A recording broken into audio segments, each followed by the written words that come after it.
अहाना के साथ हुआ बहुत बड़ा हादसा कहानी में अब देखने को मिलेगा कि जब मोहल्ले का वही गुंडा लड़का जिसे बुआ जी ने अहाना को बदनाम करने के लिए भेजा था, वह अहाना के करीब जाने की कोशिश करता है।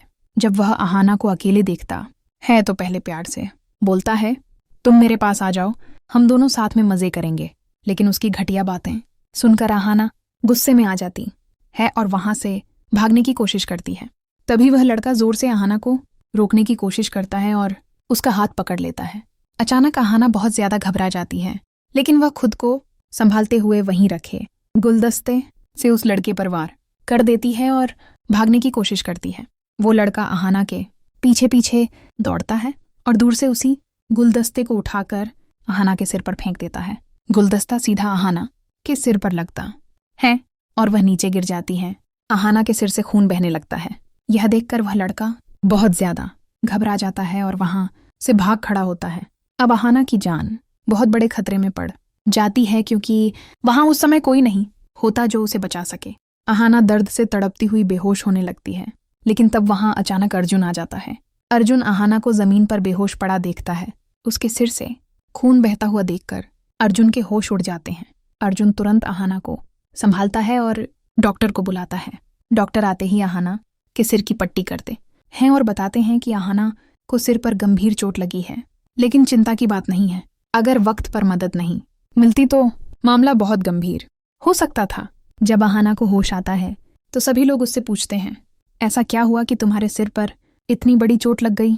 तब अहाना सबके सामने सच बताती है कि जब मैं मंदिर से लौट रही थी तब एक लड़के ने मेरे साथ जबरदस्ती करने की कोशिश की।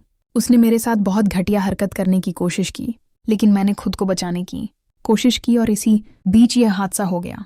यह सुनकर सबके होश उड़ जाते हैं। दुर्गा देवी भी स्तब्ध रह जाती हैं और कहती हैं, कौन था वह लड़का? क्या वह इसी मोहल्ले का था? अहाना कहती है, हाँ माँ, वह इसी मोहल्ले का था, लेकिन मुझे नहीं पता कि उसे किसने भेजा। तभी वहां खड़ी बुआ जी के चेहरे का रंग उड़ जाता है। वह मन ही मन बहुत ज्यादा डर जाती हैं कि अगर अहाना को सच्चाई का पता चला तो उनका और उनके बेटे पोल्धू का खेल खत्म हो जाएगा। अब अर्जुन भी अहाना की चिंता करने लगता है।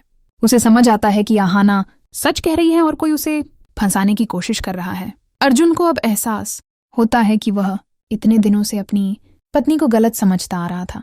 वह सोच में पड़ जाता है कि कोई इतनी घटिया हरकत कैसे कर सकता है, और वह भी मेरी अहाना के साथ। अर्जुन अहाना के पास जाता है, उसका हाथ पकड़ता है और कहता है, अहाना, मैंने तुम्हें बहुत गलत समझा, बहुत तकलीफ दी, लेकिन अब मैं वादा करता हूं कि मैं तुम्हें खुश रखने की पूरी कोशिश करूंगा। अब से मैं हर कदम पर तुम्हारे साथ खड़ा रहूंगा। अहाना की आंखों से आंसू निकल आते हैं।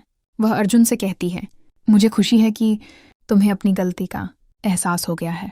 अगर तुम मेरा साथ दोगे तो मैं इस पूरे परिवार को बदल दूंगी और हमारी माँ दुर्गा देवी की जिंदगी में भी फिर से खुशियां भर दूंगी।